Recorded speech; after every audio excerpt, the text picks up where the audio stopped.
बढ़ते हैं आगे की ओर। जहाँ तक हम लोगों ने पढ़ा था एक बार रिपीट कर दूंगी आप लोगों के लिए। लास्ट जो पैरा था हमने देखा था कि किशोरावस्था में ही नरेंद्र को दार्शनिक और एवं धार्मिक विचारों में हमेशा वो तल्लीन रहा करते थे। एक दिन नरेंद्र रामकृष्ण परमहंस के पास पहुंचे और अपनी जिज्ञासा उन्हें कह बताई, यानी कि जिज्ञासा जो जानने की इच्छाएं, जो जो प्रश्न उनके मन में थे उन सब के बारे में जानने की इच्छा को उन्होंने प्रकट कर दिया किनके सामने, रामकृष्ण परमहंस जी के सामने। तो उन्होंने तभी क्या कर दिया, इन्हें अपने शिष्य के रूप में स्वीकार कर लिया। तो आगे देखिए, स्वामी परमहंस के जीवन दर्शन से विवेकानंद इतने प्रभावित हुए थे कि उन्होंने अपने गुरु के संदेश का प्रसार करना चाहा। जनता को सत्य की राह दिखाने के लिए सितंबर सन 1893 अर्थात 1893 को वे संयुक्त राज्य अमेरिका गए। तो देखिए, स्वामी परमहंस जी के जीवन दर्शन से, यानी कि उनके दर्शन पाने के बाद, उनके जीवन के बारे में सब कुछ जानने के बाद ये इतने प्रभावित हुए, इतने अट्रैक्ट हुए उनके प्रति कि उन्होंने उन्हें अपने गुरु के रूप में स्वीकार कर लिया। यानी विवेकानंद जी जो थे उन्होंने रामकृष्ण परमहंस जी को अपने गुरु के रूप में स्वीकार कर लिया। वो बहुत ही प्रभावित हुए क्योंकि रामकृष्ण परमहंस जी जो थे वो काली माता के भक्त थे और वहीं के पुजारी थे। ठीक है, वो हमेशा भगवती यानी कि माँ जो थी, काली माँ जो थी, उसका ध्यान में वो हमेशा मगन रहा करते थे। आध्यात्मिक चिंतक थे वो, आध्यात्मिक चिंतक थे वो। तो उनकी पत्नी जो थी शारदा देवी, माता शारदा देवी, वो भी आध्यात्मिक के बारे में विशेष रुचि वो रखा करती थी। तो रामकृष्ण परमहंस जी की पत्नी का नाम था शारदा देवी। ठीक है, तो देखिए यहाँ पे इन्होंने इनके बारे में, अर्थात जो रामकृष्ण परमहंस जी के जो जीवन दार्शनिक जो था उनके बारे में सब कुछ प्रचार करने के लिए ये कहाँ पे गए, इनकी सत्य जनता को, यानी कि जो लोग थे जनता को सत्य की राह दिखाने के लिए, सच्चाई के रास्ते पर चलने के लिए प्रेरणा करने के लिए, उसके लिए एक नई रास्ता दिखाने के लिए सितंबर सन 1893 में, सितंबर 1893 को संयुक्त राज्य अमेरिका गए। कौन गए? स्वामी विवेकानंद जी। तो देखिए यहाँ पे जनता को सत्य की राह दिखाने के लिए, सच्चाई का रास्ता दिखाने के लिए इन्होंने क्या किया, 1893 में अमेरिका गए। कहाँ गए? अमेरिका, यानी कि अमेरिका, संयुक्त राज्य अमेरिका ये गए। तो उस समय वहां शिकागो नगर में सर्वधर्म सम्मेलन हो रहा था। इस महासभा में विवेकानंद ने भारतीय धर्म और तत्व ज्ञान पर भाषण दिया। तो वहां पे उस समय में क्या हो रहा था, शिकागो नगर में, अमेरिका के शिकागो नगर में सर्वधर्म सम्मेलन हो रहा था। सर्वधर्म सम्मेलन मतलब किसी प्रकार का जो धर्म है वो सारे लोग वहां पे इकट्ठा हुए रहते हैं। तो सम्मेलन था। ठीक है, तो वहां पे एक महासभा में, उस महासभा में विवेकानंद ने भारतीय धर्म, तभी सर्वधर्म सम्मेलन में जो शिकागो नगर में चल रहा था, उस महासभा में स्वामी विवेकानंद ने भारतीय धर्म और तत्व ज्ञान पर भाषण देने लगे, स्पीच देने लगे।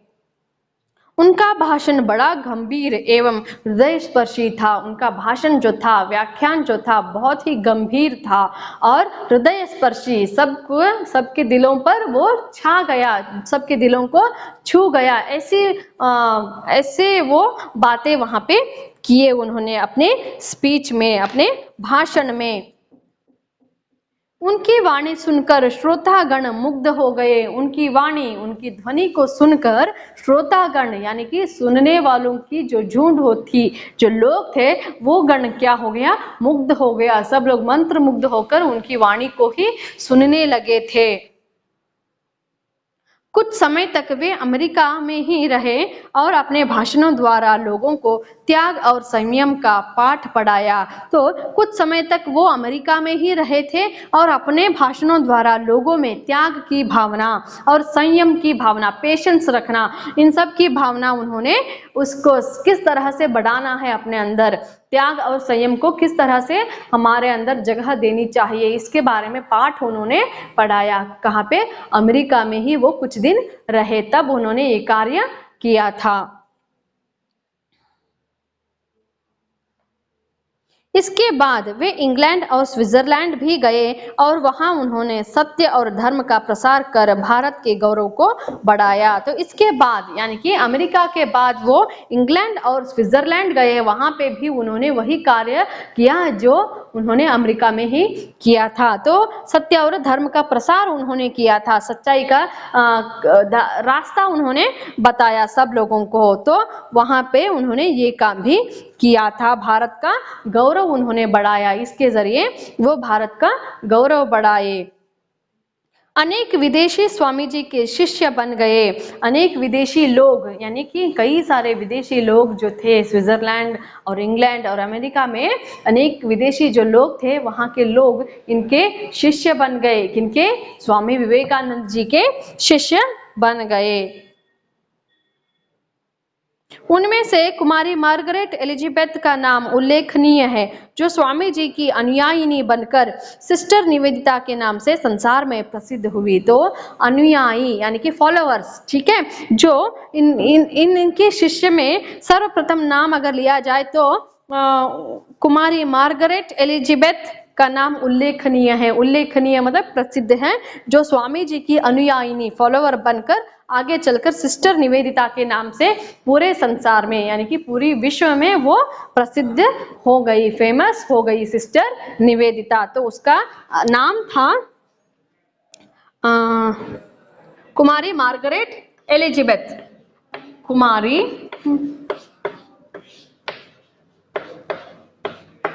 Margaret Elizabeth.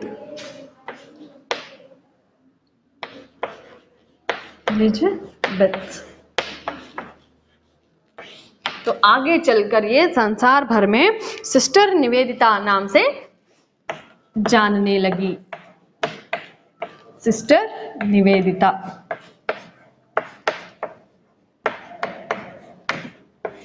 जब स्वामी विवेकानंद जी विदेश में जाकर अपना व्याख्यान देने लगे, अपना स्पीच देने लगे, तो उनसे प्रभावित होकर वहाँ के कई सारे लोग क्या करने लगे, इनके फॉलोअर्स बनने लगे, इनके शिष्य बनने लगे। उनमें से एक थी कुमारी मार्गरेट एलिजाबेथ कहकर, जो आगे चलकर सिस्टर निवेदिता के नाम से जानने लगी। तो वो क्या थी? स्वामी विवेकानंद जी की शिष्य थी।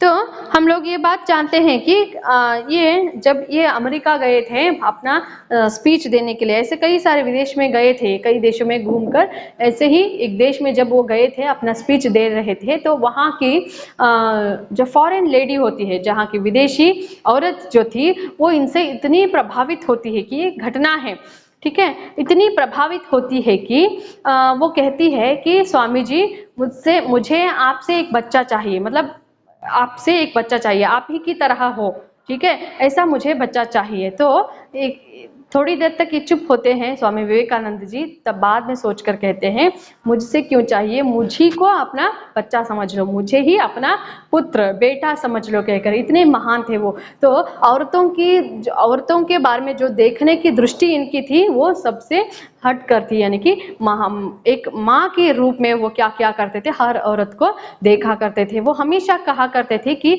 औरत को आगे बढ़ने के लिए छोड़ दीजिए, अपने हाल पर, उसकी हाल पर उसे छोड़ दीजिए, उसके कार्य पे बाधा मत डालिए, कभी भी उसके कार्य में बाधाएं मत डालिए, अपने आप वो क्या कर देंगी, प्रगति की ओर चल जाएंगी, उनके कार्य में कभी भी आप लोग प्रॉब्लम्स को मत रखना, कहकर वो हमेशा कहा करते थे। इतना वो क्या किया करते थे, औरतों के बारे में सोचा करते थे। तो आगे देखिए, स्वामी विवेकानंद ने भारत में भी भ्रमण करके भारतीय संस्कृति और सभ्यता का सदुपदेश दिया। उन्होंने अंधविश्वासों तथा रूढ़ियों को हटाकर धर्म का वास्तविक मर्म समझाया। तो देखिए, स्वामी विवेकानंद ने भारत में भी भ्रमण करके, भारत में कई गांव शहर जो थे वहां पे भ्रमण करके, घूमकर भारतीय संस्कृति सभ्यता का सदुपदेश दिया। हमारी संस्कृति किस तरह है, हमारी सभ्यताएं क्या क्या हैं, हम लोगों को किस तरह से रहना चाहिए, इनके बारे में उपदेश उन्होंने दिया हमारे भारत में ही। उन्होंने अंधविश्वासों तथा रूढ़ियों को हटाकर धर्म का वास्तविक मर्म समझाया। अंधविश्वास को हटाकर और तथा रूढ़ियों को हटाकर, जो पुरानी रूढ़ियां होती है, जैसे कि अगर घर के जब हम कहीं पे बाहर निकल रहे हैं तो काला कुत्ता निकल गया तो अशुभ माना गया, अगर कौवा घर के अंदर आ गया तो वो भी अशुभ माना गया। ऐसी जो रूढ़ियां होती है अंधविश्वास कहलाते हैं ये, ठीक है। ऐसे सारे अंधविश्वास और रूढ़ियों को उन्होंने हटाकर वास्तविक मर्म, वास्तविक मतलब सच्चाई क्या है, ठीक है, सच्चाई क्या है इसका उन्होंने सब लोगों में समझाया, ठीक है। इसके लिए मैं एक एग्जांपल देना चाहूंगी, मैं आप लोगों को एक कहानी बताना चाहूंगी। एक परिवार था, तो अंधविश्वास कैसे चलता है कहकर बताने के लिए एक सिंपल सा उदाहरण है। तो एक परिवार था, उस परिवार में पति पत्नी उनके बच्चे ऐसे सब लोग रहा करते थे, और उनकी बीवियां रहती थी, सास ससुर, सब लोग, एक बड़ा सा परिवार था, तो सब लोग मिलकर ही रहा करते थे। तो उनकी एक रीति थी, रिवाज थी कि वो पूजा करते समय हर लोगों को क्या होना चाहिए, पूजा घर में इकट्ठा होना है, सब लोगों को मिलकर ही पूजा करनी है, ऐसी उनकी पद्धति थी। तो ऐसे ही वो पूजा करते थे। तो पूजा करते वक्त जो सब लोग पूजा घर में ही बैठ जाते थे, तो रसोई घर यानी कि किचन जो था वो यूं ही खुला रहता था, दरवाजा खुला रहता था। तो उस समय में एक बिल्ली आकर क्या कर जाता था, उनके घर में, रसोई घर में जो दूध रखे हुए रहते थे, उस दूध को पीकर वो भाग जाता था। तो जैसे ही पूजा घर से बाहर आते थे, पूजा करके बाहर आते थे, तो चाय बना के लिए, अगर दूध का कुछ बनाने के लिए हो तो वहां पे दूध ही नहीं होता था, क्योंकि बिल्ली सब कुछ क्या कर देता था, उसे पीकर भाग जाता था। तो इसीलिए उन्होंने क्या किया, उन्होंने एक प्लान बनाया कि हम लोग क्या करेंगे, उस बिल्ली को पकड़ेंगे पहले, बाद में पूजा हम लोग करेंगे। क्योंकि उस दिन उन्होंने उस बिल्ली का इंतजार किया। जैसे ही बिल्ली आई तो उन्होंने क्या कर दिया, एक टोकरी में उसे बंद कर दिया। इस टोकरी में बंद करके उसके ऊपर एक बड़ा सा पत्थर रखा, ताकि बिल्ली उछलकर वो टोकरी न उछल जाए और वो भाग जाए। इसीलिए उन्होंने क्या कर दिया, उसे ढका और उसके ऊपर एक बड़ा सा पत्थर भी उन्होंने रखा। तभी वो बाद में आराम से जाके वो क्या करने लगे, पूजा करने लगे। तो रोज यही प्रथा चलने लगी, रोज यही रिवाज चलने लगी। पहले पूजा करने से पहले वो क्या किया करते थे, बिल्ली को ढक के जाते थे ताकि वो दूध न पिए, इसीलिए वो वैसे किया करते थे, ठीक है। तो ऐसे ही चलने लगा। जो वो माता पिता जो थे वो बूढ़े हो गए, वो मर गए, बाद में उनके घर में जो बच्चे थे उनकी शादी हुई, बीवियां आई, तो वो भी ऐसे ही करते गए। पूजा करने से पहले एक बिल्ली को ढकते थे और पूजा करने के लिए चले जाते थे। किसी को भी, उनको बाद में जो पीढ़ियां आई थी उनके घर में, पोती पोते जो भी थे, उनको ये रूढ़ी क्यों बनाया गया है, क्यों, किसी को भी पता नहीं था। अगर बिल्ली उस दिन घर में न आई तो बिल्ली को ढूंढ कर, कहीं से बिल्ली को ढूंढ कर लाते और उसे एक टोकरी में बंद करके बाद में उसके ऊपर एक पत्थर रख के फिर बाद में पूजा करने के लिए जाते थे। उनमें इतना अंधविश्वास भर गया था कि हमारे पूर्वजों ने ऐसा क्यों किया था, क्योंकि उनके लिए एक रीजन था वहां पे, क्योंकि बिल्ली क्या करती थी, दूध पिया करती थी, इसीलिए वो वैसा करते थे ताकि दूध ऐसे ही रहे, बिल्ली न पिए के। मगर अंधविश्वास इतना बढ़ गया कि अगर बिल्ली घर में नहीं है तो कहीं से ढूंढ कर रख के वो क्या किया करते थे, पूजा करने के लिए जाते थे। ये है अंधविश्वास, ये कहलाते हैं। हमारे भारत के लोग ऐसे हैं, कुछ गांव ऐसे हैं जहाँ पे अगर कहीं पे भी आप लोग एक पेड़ के नीचे एक पत्थर रख के उस पे कुमकुम हल्दी वगैरह लगा के, दो अगरबत्तियां जला के, कुछ फल वगैरह रख के जाओगे तो अगले दिन आकर देखना इतने सारे फल मिलेंगे, इतने सारे चिल्लर वगैरह मिलेंगे। इतना अंधविश्वास है हम लोगों में, है ना। किसी एक पत्थर को भी हम लोग क्या मानने लगते हैं, भगवान मानने लगते हैं। तो इसीलिए उन्होंने क्या किया, स्वामी विवेकानंद जी ने इस अंधविश्वास को और जो रूढ़ियां थी उन पद्धतियों को, गलत रूढ़ियां जो थी उन पद्धतियों को हटाने की कोशिश उन्होंने की थी। उसका सच्चाई क्या है, वास्तविक मर्म उन्होंने समझाने की कोशिश की थी। तो आगे देखिए, साधु सन्यासी वर्ग को भी उन्होंने शांति प्राप्त करने का नया मार्ग जताया। वह था दीन दुखी जनों की सेवा और सहायता का मार्ग। साथ में साधु सन्यासी जो लोग होते हैं, उनका जो वर्ग होता है, उनके लिए भी उन्होंने क्या किया था, शांति अगर आप लोगों को प्राप्त करनी है, पीसफुल आप लोग रहना चाहते हो, तो उसके लिए क्या करना चाहिए कहकर उन्होंने एक मार्ग बताया, जताया मतलब मार्ग उन्होंने बताया। वह था दीन दुखी जनों की सेवा और सहायता का मार्ग। अगर आप लोग अपनी जिंदगी में सच में आप लोग शांति चाहते हो, पीसफुल लाइफ अगर आप लोग चाहते हो, तो आप लोग क्या करो, दीन दलित जो है, जो गरीब लोग हैं, जो कष्ट में है, उनकी मदद करो, उनकी सहायता करो, वही क्या है, उसका मार्ग है, शांति प्राप्त करने का मार्ग है कहकर उन्होंने बताया था। स्वामी विवेकानंद ने समाज सेवा को परमात्मा की सच्ची सेवा बतलाया। वे स्वयं भी समाज सेवा में लग जाते थे। तो देखिए, स्वामी विवेकानंद ने समाज सेवा को परमात्मा की सच्ची सेवा बतलाया। अगर हम लोग समाज सेवा करते हैं तो वो वाकई में भगवान की सेवा है, ठीक है। अगर हम लोग समाज में जो लोग रहते हैं, उनकी, अगर दीन दलितों की, जो दुखी लोग हैं, अगर उनकी हम लोग सहायता करेंगे, तो वो सच में क्या है, भगवान की सेवा है। जैसे कि कन्नड़ा में कहावत है, जन सेवे जनार्दन सेवे। जनार्दन मतलब कौन है, भगवान है। लोगों को सेवा, लोगों की सेवा करना ही भगवान की सेवा के बराबर है, समान है। तो वे भी स्वयं समाज सेवा में लग जाते थे, वे भी स्वयं क्या किया करते थे, समाज सेवा में वो लग जाते थे। 1897 में प्लेग और अकाल से पीड़ित भारतवासियों की उन्होंने बड़ी तन्मयता से सेवा की थी। समर्थ लोगों को उन्होंने गरीबों की दशा सुधारने का संदेश दिया। इसी ध्येय से उन्होंने कलकत्ते में रामकृष्ण मिशन की स्थापना की। तो देखिए, यहाँ पे 1897 में प्लेग फूट आया था, जिस तरह 2020 में कौन सा रोग फूट आया है, कोरोना वायरस, है ना। उसी तरह उसमें उस समय में प्लेग निकल आया था, तो उसके वजह से अकाल भी पड़ा था। अकाल यानी कि जो कुछ फसल वगैरह नहीं उगते हैं, और खेत वगैरह खाली खाली रहते हैं, बरसात बिल्कुल भी नहीं होता है, तो इसलिए अकाल कहते हैं। तो अकाल पीड़ित भारतवासियों की उन्होंने बड़ी तन्मयता से, बड़ी लगन से उन्होंने क्या की थी, खुद सेवा की थी। समर्थ लोगों को उन्होंने गरीबों की दशा सुधारने का संदेश दिया। समर्थ, जो कैपेबल लोग थे, जिनके पास पैसा था,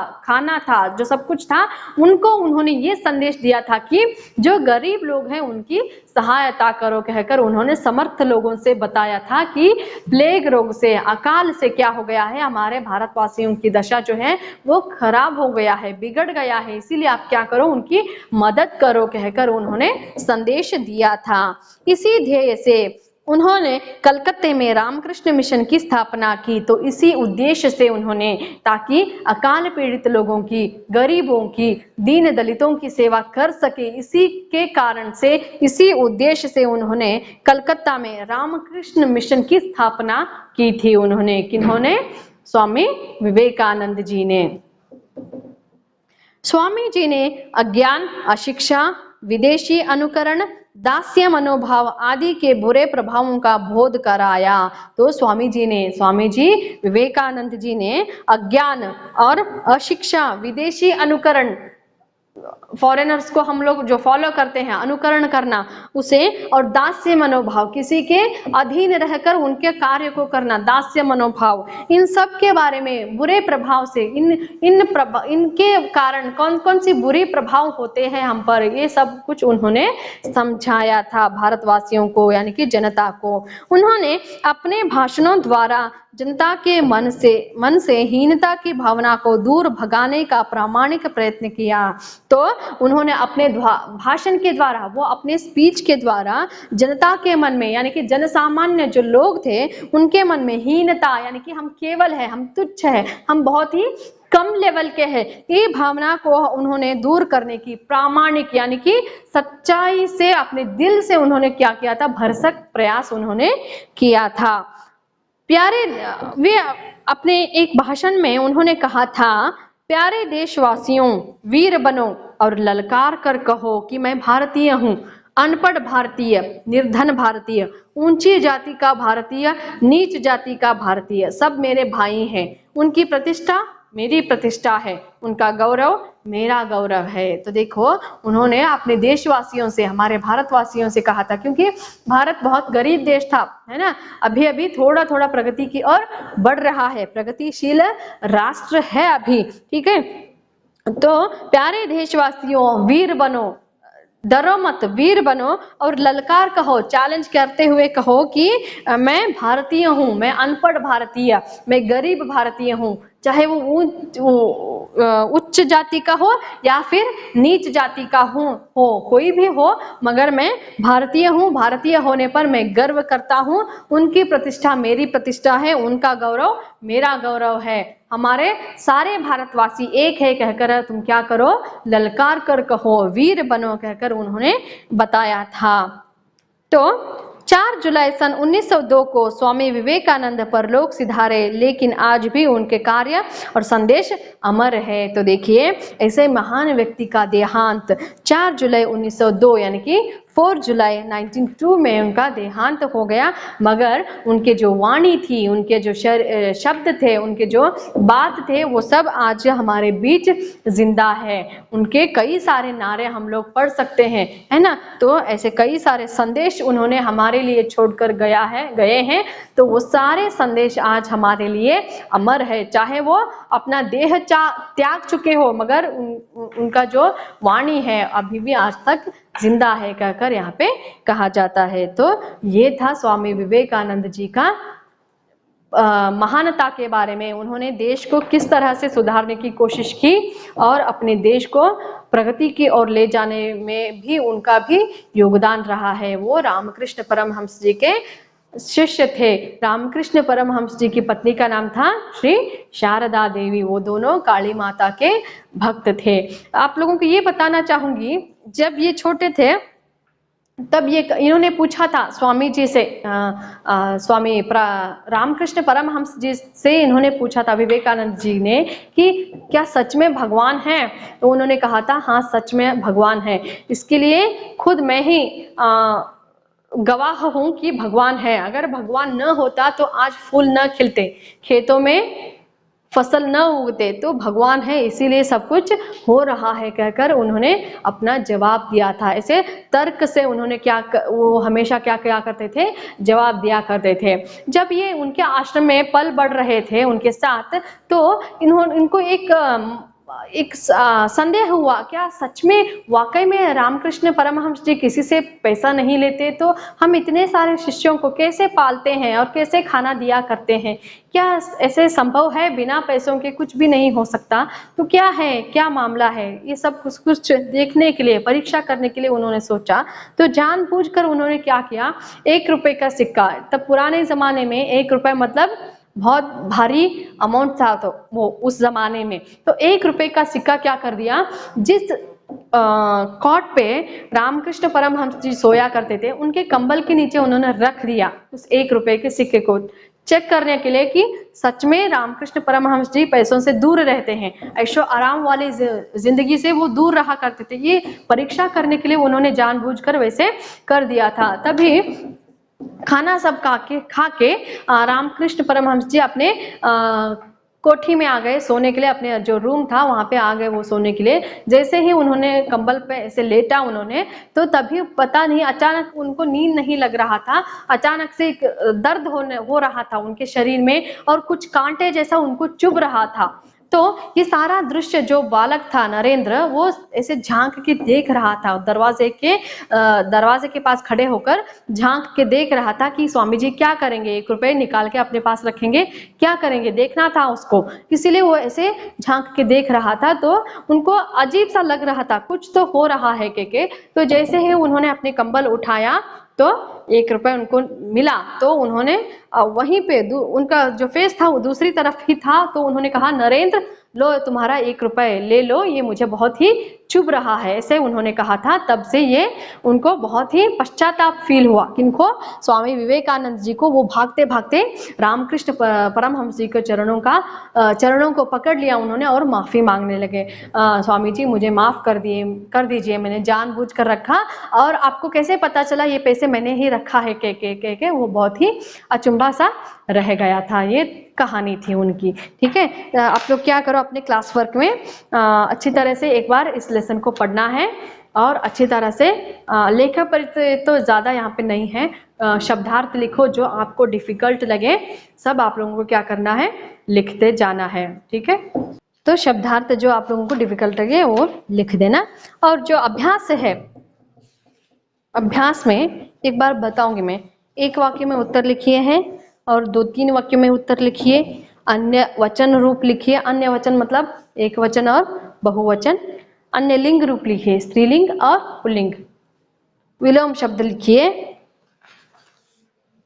जोड़कर लिखिए, वाक्य में प्रयोग कीजिए, मेक योर ओन सेंटेंस, और वाक्य शुद्ध कर कीजिए। ठीक है, ये सब है यहाँ पे।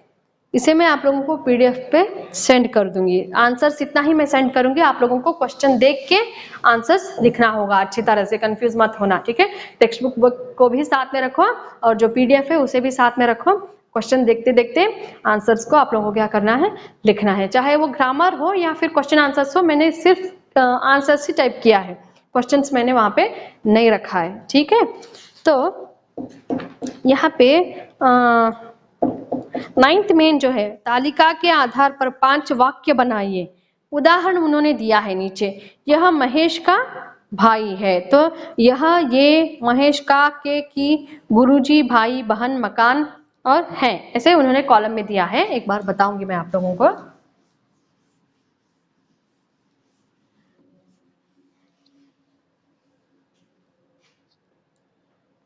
जैसे उन्होंने तालिका डाली है, यह, ये, फिर बाद में महेश, महेश का, के, की।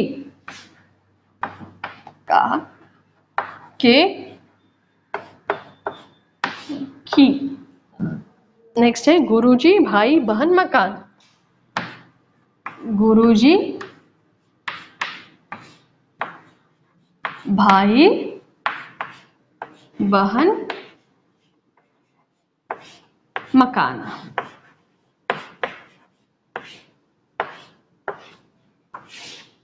नेक्स्ट है और है। ये है जो है एक वचन का है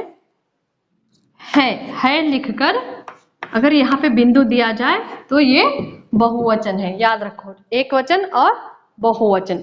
इसे है प्रोनाउंस करते हैं और इसका प्रोनाउंसिएशन है, नाक से उच्चारण करना चाहिए। ठीक है, तो उदाहरण के लिए उन्होंने यहाँ पे लिखा है, एक सेंटेंस उन्होंने बनाया है, यह महेश का भाई है। ठीक है, वैसे और 5 वाक्य आप लोगों को बनाना है, जैसे कि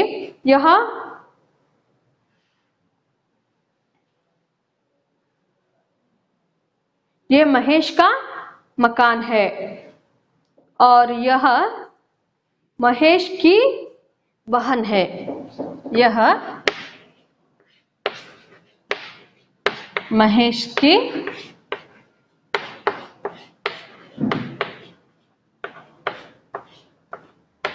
बहन है। दूसरा, यह महेश का मकान है। यह महेश का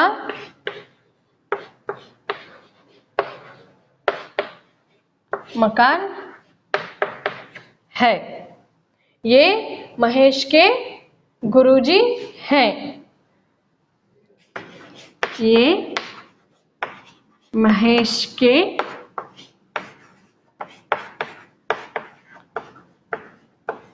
गुरुजी हैं। मकान हो गया, गुरुजी हो गया। यह महेश की बहन है हुआ। ये महेश का भाई है, ऑलरेडी उन्होंने दिया है यहाँ पे। यह महेश है, एक भी सेंटेंस हो सकता है, यह महेश है। ठीक है, इस तरह से आप लोगों को क्या करना है, वाक्य बनाना है। जो सारे मेंस है, सारे मेंस को आप लोगों को लिखना होगा। ठीक है, और यहाँ पे देखिए रिक्त स्थान भरकर सार्थक शब्द बनाइए। यहाँ पे बॉक्स दिया है उन्होंने, बीच में अक्षर कौन सा आता है। फॉर एग्जाम्पल उन्होंने दिया है, बता दूंगी वो एक, आप लोगों को कंफ्यूज नहीं होना है। सारे मेंस आप लोगों को क्लास वर्क में लिखना होगा।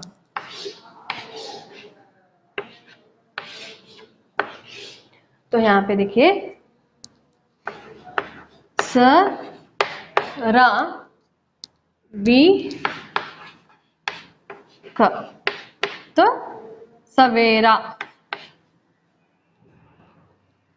यहां से सवेरा, ऊपर से नीचे विवेक। ठीक है, वैसे आप लोगों को क्या करना है, 1 2 3 4 5 दिया है उन्होंने वहां पे, उस तरीके से आप लोगों को रिक्त स्थानों का सार्थक शब्द से क्या करना है, भरना है उसे। ठीक है, और यहाँ पे देखिए दिए गए शब्दों में निहित 4 नए शब्द ढूंढकर लिखना है। धर्म पारायण, इसमें धर्म है, राय है, पण है, धरा है, उसका मीनिंग होना चाहिए। वैसे उसमें छिपे हुए, निहित मतलब उसमें छिपे हुए शब्द आप लोगों को ढूंढकर लिखना होगा। घुड़सवारी, घुड़ मतलब घोड़ा, सवारी, ऐसे। परमहंस, अंधविश्वास, इसमें कौन कौन से निहित शब्द है, कौन कौन से जो नए नए शब्द हैं वो आप लोगों को ढूंढकर लिखना होगा। और सही कारक चिन्ह रिक्त स्थान भरिए, सही कारक चिन्हों से क्या करना है, रिक्त स्थानों की पूर्ति करनी चाहिए, अनुरूपता है। ठीक है, वैसे मैं आप लोगों को पीडीएफ में दूंगी, और अगली क्लास में आप लोगों को कारक जो यहाँ पे है पेज नंबर 17 में कारक जो है उसका एक्सप्लेनेशन आप लोगों को दूंगी मैं नेक्स्ट क्लास में। ठीक है, तब तक आप लोग क्या करो, जो मैंने कहा है वो सब किया करो। ठीक है, ओके, थैंक यू।